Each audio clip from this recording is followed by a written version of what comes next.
Hello everyone. ఈరోజు మనం big data Hadoop గురించి డిస్కస్ చేద్దాం. బిగ్ డేటా హడూప్ డిస్కస్ చేసే ముందు మనం డేటా అంటే ఏమిటో చూద్దాం. Data is nothing but information అంటే ఇది ఒక సమాచారాన్ని మనం డేటా అని అంటాం. అయితే ఈ సమాచారాన్ని మనం పూర్వం ఏ విధంగా స్టోర్ చేసేవాళ్ళం? బుక్స్, రికార్డ్స్ మెయింటైన్ చేసేవాళ్ళం. తర్వాత floppy disk, CD, DVD, pen drive, hard disk and excel sheets, ఈ విధంగా డేటా అనేది స్టోర్ చేయడం జరిగింది. తర్వాత డేటాబేస్ అనేది ఇన్వెంట్ చేయడం, డేటాబేస్లో డేటాను స్టోర్ చేయడం. అలాగా ఫర్ ఎగ్జాంపుల్ డేటా ఎలా స్టోర్ చేస్తాం? రోస్ అండ్ కాలమ్స్, దీన్ని మనం టేబుల్ అని అంటాం. అయితే దీంట్లో డేటాబేస్లో ఓన్లీ మనం స్ట్రక్చర్ డేటాను మాత్రమే స్టోర్ చేయగలం. ఫర్ ఎగ్జాంపుల్ MySQL, ఒరాకిల్, వీటిని రిలేషనల్ డేటాబేస్ అని అంటాం. RDBMS అంటే relational database management system. Okay, తర్వాత మొబైల్ ఇన్వెంట్ చేయడం, తర్వాత మొబైల్ ఎక్కువ డేటాని జనరేట్ చేయడం, డిఫరెంట్ స్ట్రక్చర్లో డేటాని జనరేట్ చేయడం. సో డేటా అనేది హ్యూజ్ అయిపోయింది. సో ఈ యొక్క సెమీ స్ట్రక్చర్ డేటాని, అన్స్ట్రక్చర్ డేటాని రిలేషనల్ డేటాబేస్ అనేది స్టోర్ చేయలేకపోయేది. అయితే ఫర్ ఎగ్జాంపుల్ మనం ఇక్కడ సెమీ స్ట్రక్చర్ డేటా అనేది ఏంటంటే ఇప్పుడు ఏదైనా మనం ఒక వాయిస్ మెసేజ్ కానీ, ఫోటో షేర్ చేయడం కానీ, వీడియో షేర్ చేయడం కానీ, వీటన్నిటిని కూడా మనం సెమీ స్ట్రక్చర్ అండ్ అన్స్ట్రక్చర్డ్ డేటాగా చూడవచ్చు అనమాట. ఇప్పుడు CSV అనే ఫైల్ అని ఉంటే కనుక దీన్ని మనం స్ట్రక్చర్ డేటాగా చూస్తాం. JPEG, ఓకే, వీటిని సెమీ స్ట్రచ్, ఓకే, వీటిని అన్స్ట్రక్చర్డ్ డేటాగా చూస్తాం. XML, వీటిని సెమీ స్ట్రక్చర్డ్ డేటాగా చూడవచ్చు మనం. అయితే వీటిని మన యొక్క ట్రెడిషనల్ RDBMS అనేది స్టోర్ చేయలేదు. సో ఏమైందంటే దానికి ఇదొక ప్రాబ్లం అనమాట. సో ఈ ప్రాబ్లంకి వచ్చిన సొల్యూషన్ ఏంటంటే హడూప్. ఓకే, సో ఈ హడూప్లో మనం ఎనీ కైండ్ ఆఫ్ డేటాని స్టోర్ చేయొచ్చు. PDF ఫైల్ స్టోర్ చేయొచ్చు, నెక్స్ట్ వీడియో ఫైల్ స్టోర్ చేయొచ్చు, ఆడియో ఫైల్ స్టోర్ చేయొచ్చు, ఇమేజ్ ఫైల్ స్టోర్ చేయొచ్చు, ఏదైనా స్టోర్ చేయొచ్చు. అలాగే ప్రాసెస్ కూడా చేయొచ్చు. సో ప్రాసెస్ ఎలా చేస్తాము, అసలు ఎలా స్టోర్ చేస్తాము అనేది చూద్దాం. Before coming to big data Hadoop, so ఇక మనం బిగ్ డేటా హడూప్ అనగా మనకు ముందుగా చెప్పాల్సింది ఏంటంటే 3 V's, 3 వీలు గురించి చెప్పాలి. ఏమిటంటే వాల్యూమ్, వెలాసిటీ అండ్ వెరైటీ. ఇక్కడ వాల్యూమ్ అనగా ఎంత డేటా అంటే ఎంత సైజ్ ఉన్న డేటా. ఫర్ ఎగ్జాంపుల్ స్టార్టింగ్లో మనకి బీట్స్, కిలోబైట్స్, MBs, వీటిని చాలా స్మాల్ సైజ్ అనమాట. వీటిని మనం ఒక పెన్ డ్రైవ్లో కూడా స్టోర్ చేయొచ్చు. ఫర్ ఎగ్జాంపుల్ జీబీసీ ఆఫ్ డేటాను కూడా మనం హార్డ్ డిస్క్లో స్టోర్ చేయొచ్చు. అయితే డేటా అనేది చాలా ఎక్కువ, ఇంకా petabytes of data, terabytes of data, ఈ విధంగా డేటా స్టోర్ అవుతుందంటే మనం వీటిని ఇలా మన ట్రెడిషనల్ డేటా స్టోర్స్లో కానీ, రిలేషనల్ డేటాబేస్లో కానీ స్టోర్ చేయడం చాలా కష్టమవుతుంది. సో అందుకని దీన్ని ఫస్ట్ మన వాల్యూమ్ అనేది మనం కన్సిడర్ చేస్తాం. వాల్యూమ్ అనగా ఎంత వాల్యూమ్ అనేది జనరేట్ చేస్తుంది, petabytes of data, zettabytes of data అనేది ఇది. నెక్స్ట్ వెలాసిటీ అనగా ఎవ్రీడే డేటా స్టోర్ చేస్తుంది, డేటా అనేది జనరేట్ అవుతుందా, అవర్లీ డేటా జనరేట్ అవుతుందా, వీక్లీ, మంత్లీ. సో దీనిని వెలాసిటీగా చూడవచ్చు. ఓకే, నెక్స్ట్ వెరైటీ అంటే మనం ముందు చెప్పుకున్నాం కదా, structure and semi structure. Okay, structure అనేవి ఓన్లీ రిలేషన్ డేటాబేస్లో స్టోర్ చేస్తుంది. కానీ ఇక్కడ సెమీ స్ట్రక్చర్ ఏంటంటే JSON, పార్కెట్, XMLs, యావ్రో, ఓకే, వీటన్నిటిని కూడా మనం ఫైల్ ఫార్మాట్స్ అన్నమాట. .mp4, .jpeg, .png, ఇవన్నీ కూడా ఫైల్ ఫార్మాట్స్ అనమాట. So what kind of data it was అనేది మనం వెరైటీగా చెప్పుకోవచ్చు. సో ఇక్కడైతే మనం HDFS ఆర్కిటెక్చర్ చూసినట్లయితే ఇక్కడ మనకి మెయిన్గా HDFS అనేది Hadoop distributed file system.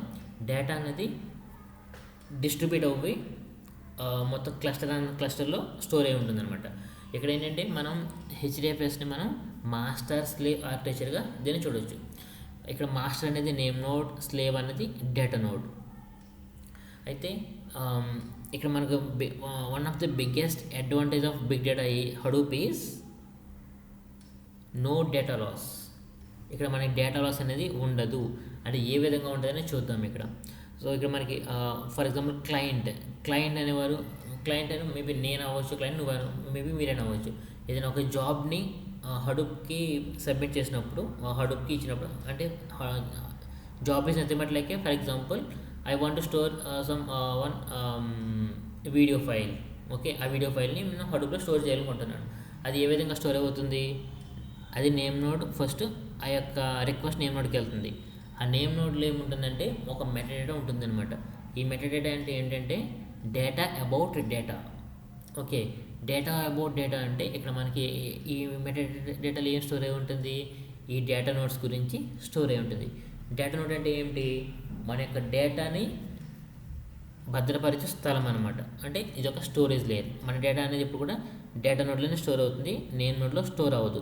Name node యొక్క పని ఏమిటంటే ఈ యొక్క డేటా నోడ్స్ని డ్రైవ్ చేయడమే నేమ్ నోడ్ యొక్క పని. అయితే ఇక్కడ మనం ర్యాక్ అని చూడవచ్చు. ఇక్కడ మనకి డిఫరెంట్ ర్యాక్స్ ఉంటాయి. ఓకే, విత్ ఇన్ ద ర్యాక్స్లో మల్టిపుల్ డేటా నోడ్స్ ఉంటాయి. ఓకే, సో ఫర్ ఎగ్జాంపుల్ మనం ఏదైనా ఇది ఒక ఈ లైన్ ఉంది కదా, understanding big data and Hadoop roles ఉంది కదా, ఈ లైన్లో ఫర్ ఎగ్జాంపుల్ అండర్స్టాండింగ్ అని ఉంది. ఈ అండర్స్టాండింగ్ అనేది ఒక చంక్, అంటే ఒక పీస్గా డివైడ్ అవుతుంది అనమాట. దీన్ని మనం బ్లాక్ అనొచ్చు. బ్లాక్ ఇక్కడ చూడొచ్చు కదా, మనకి బ్లాక్ అంటే ఇవన్నీ కూడా బ్లాక్గా డివైడ్ అయిపోతుంది అనమాట. అండర్స్టాండింగ్ అనేది ఒక బ్లాక్, బిగ్ అన్నది ఒక బ్లాక్, డేటా అన్నది ఒక బ్లాక్, ఎండ్ మరొక బ్లాక్, హడూప్ మరొక బ్లాక్, రోల్ మరొక బ్లాక్. అలాగా ప్రతిది కూడా మనకి బ్లాక్గా స్టోర్ అయిపోయి డేటా నోడ్లో స్టోర్ అవుతుంది అనమాట. అది కూడా ఏ విధంగా స్టోర్ అవుతుందంటే ఇక్కడ మనకి రిప్లికేషన్ ఉంటుంది. రిప్లికేషన్ ఫ్యాక్టర్ అంట, దీన్ని రిప్లికేషన్ ఫ్యాక్టర్ అంటాం. For example my replication factor is 3. అంటే అండర్స్టాండింగ్ అనేది 3 సార్లు 3 డిఫరెంట్ డేటా నోడ్స్లో స్టోర్ అయి ఉంటుంది. Maybe with in the same rack, maybe it's a different rack. For example ఇక్కడ నా రిప్లికేషన్ ఫ్యాక్టర్ 3 అనుకుంటే అండర్స్టాండింగ్ అనేది మూడుగా కాపీ అయ్యి 3 డూప్లికేట్స్ కాపీ అయ్యి, ఫర్ ఎగ్జాంపుల్ ఇదొక ఇదొక బ్లాక్, ఇదొక బ్లాక్. బిగ్ అనేది కూడా 3 డూప్లికేట్స్ క్రియేట్ అయ్యి ఇదొక బ్లాక్, మేబీ ఇదొక బ్లాక్, ఎండ్ ఇదొక బ్లాక్. అలా మొత్తం మన యొక్క డేటా అంతా కూడా మనకి ఈ విధంగా బ్లాక్స్గా డివైడ్ అయిపోయి డేటా నోడ్స్లో స్టోర్ అయి ఉంటుంది. ఫర్ ఎగ్జాంపుల్ ఏదైనా ఒక డేటా నోడ్ ఫెయిల్ అయిందంటే ఆల్రెడీ మనకి ఈ యొక్క డేటా మనకి లాస్ అవుతుంది. కానీ కంప్లీట్ డేటా లాస్ అవుతుందంటే లాస్ కాదు, ఎందుకంటే ఈ యొక్క రిప్లికేషన్ అంటే డూప్లికేట్ డేటా ఆల్రెడీ మనకి వేరే డేటా నోడ్లో స్టోర్ అయి ఉంటుంది. అక్కడి నుంచి నేమ్ నోడ్ అనేది ఫెచ్ చేస్తుంది. ఇప్పుడు డేటా నోడ్ అనేది ఎవ్రీ సెకండ్కి నేమ్ నోడ్కి ఒక హార్ట్ బీట్ జనరేట్ చేస్తుంది. దీన్ని బట్టి నేమ్ నోడ్ ఏమని చూస్తుందంటే ఓకే ఈ డేటా నోడ్ యాక్టివ్గా ఉందని చూస్తుంది. ఒకవేళ ఈ యొక్క డేటా నోడ్ నేమ్ నోడ్కి హార్ట్ బీట్ జనరేట్ చేయకపోతే నేమ్ నోడ్ ఏం చేస్తుందంటే ఈ డేటా నోడ్ని ఇన్యాక్టివ్గా చూసి కన్సిడర్ చేయదు అనమాట. ఇది ఇన్యాక్టివ్గా ఉందని చెప్తుంది. ఓకే, సో ఏదైనా మరొక కొత్త జాబ్ వచ్చినప్పుడు ఏం చేస్తుందంటే, అంటే ఏదైనా కొత్త రిక్వెస్ట్ వచ్చినప్పుడు ఏం చేస్తుందంటే ఆ డేటాని డేటా నోడ్కి ఇవ్వకుండా మిగిలిన యాక్టివ్ డేటా నోడ్స్ ఉన్నాయి కదా, ఆ మిగిలిన యాక్టివ్ డేటా నోడ్స్కి డేటా అనేది ఇస్తుంది. ఇది హెచ్డిఎఫ్ఎస్ ఆర్కిటెక్చర్గా చూడొచ్చు మనం. Next Hadoop architecture. Hadoop is nothing but మనం చూస్తాం కదా ఇక్కడ హెచ్డిఎఫ్ఎస్ నథింగ్ బట్ హడూప్. ఇక్కడ మనకి సో డేటా ఇక్కడ ఉంది కదా, సో మనకి డేటా ఇలాగా స్టోర్ అయి ఉంటుంది అనమాట. ఇది హెచ్డిఎఫ్ఎస్ డిస్ట్రిబ్యూటెడ్ ఫైల్ సిస్టమ్ ఈ విధంగా స్టోర్ అయ్యి ఉంటుంది.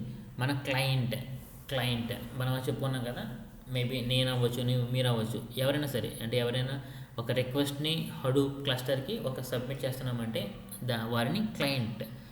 ఓకే, ఒక జాబ్ని సబ్మిట్ చేస్తే మనకి కొన్ని డేమాన్స్ ఉంటాయి. డేమాన్స్ అంటే job tracker, task tracker, so ఇలాగా జాబ్ ఉంటాయి అన్నమాట. ఇవి ఏం చేస్తాయంటే మన యొక్క క్లస్టర్ని అవి మోనిటర్ చేస్తూ ఉంటాయి. ఓకే, సో ఇక్కడ మనకి ఇక్కడ చూసినట్లయితే యార్న్ అంటే ఎట్ అనదర్ రిసోర్స్ నెగోషియేటర్. అంటే ఇది ఏంటంటే ఫర్ ఎగ్జాంపుల్ ఒక ఆర్గనైజేషన్ ఉంది, ఒక కంపెనీ ఉంది, క్లయింట్ అనేవారు ఏంటంటే ఆ కంపెనీకి ఇన్వెస్టర్ అనమాట. యార్న్ అనేవారు ఎవరంటే ఆ కంపెనీకి మేబీ బాస్. ఓకే, బాస్ అవుతారు. నెక్స్ట్ హెచ్డిఎఫ్ఎస్లో నేమ్ నోడ్ ఉంది కదా, ఈ నేమ్ నోడ్ ఎవరంటే ఆర్గనైజేషన్లో మేనేజర్, డేటా నోడ్స్ ఎవరంటే ఎంప్లాయీస్ అనమాట. ఓకేనా. సో ఆ విధంగా మనం చూసినట్లయితే దీన్ని మరింత ఈజీగా అర్థం చేసుకోవచ్చు. యా, ఇక్కడ ఏదైనా ఒక జాబ్ మనకి ఏదైనా ఒక క్లయింట్ ఏదైనా ఒక రిక్వెస్ట్ని ఇచ్చినట్లయితే అది ఫస్ట్ యార్న్కి వెళ్తుంది. యార్న్కి వెళ్ళి యార్న్ ఏం చేస్తుందంటే అది దాన్ని హెచ్డిఎఫ్ఎస్కి ఇస్తుంది. హెచ్డిఎఫ్ఎస్లో అది నేమ్ నోడ్కి వస్తుంది. నేమ్ నోడ్ నుంచి తర్వాత డేటా నోడ్కి వెళ్తుంది. సో ఈ విధంగా ఒక సైకిల్ అనేది ఫామ్ అవుతుంది అనమాట. ఓకే, ఈ విధంగా డేటా అనేది స్టోర్ అయ్యి ఉంటుందన్నమాట.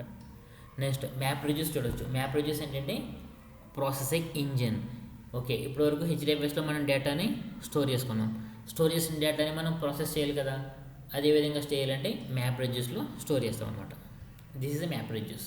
ఇది చాలా చిన్న అంటే అర్థమయ్యే విధంగా డిజైన్ చేసిన ఆర్టిఫిషియల్. ఇది మనం చెప్పుకున్నాం కదా, మనం ఇచ్చిన డేటాని మొత్తం బ్లాక్స్గా డివైడ్ అవుతుంది. డివైడ్ అయ్యి దాన్ని మ్యాపర్కి ఇస్తారనమాట. ఆ మ్యాపర్కి ఇచ్చి అది మ్యాప్ చేస్తే ఏమవుతుందంటే కంబైనర్ నుంచి sort and shuffle, next reduce and output. అది ఇది ఎలా జరుగుతుంది చెప్దాం. ఫర్ ఎగ్జాంపుల్ మనకు అర్థమయ్యే చెప్పాలంటే ఫర్ ఎగ్జాంపుల్ సచిన్ టెండూల్కర్ గారు ఉన్నాడు కదా, సచిన్ టెండూల్కర్ గారు అలా ఆయన యొక్క కెరియర్లో ఎన్ని సెంచరీలు చేశారు, ఎన్ని హాఫ్ సెంచరీలు చేశారు, ఎన్ని డెక్అవుట్లు అయ్యారు, ఆయన యొక్క రికార్డ్ అంతా కూడా నాకు కావాలన్నమాట. అది యొక్క రికార్డ్ అంతా కూడా బ్లాక్స్గా స్టోర్ అయ్యి ఉంది.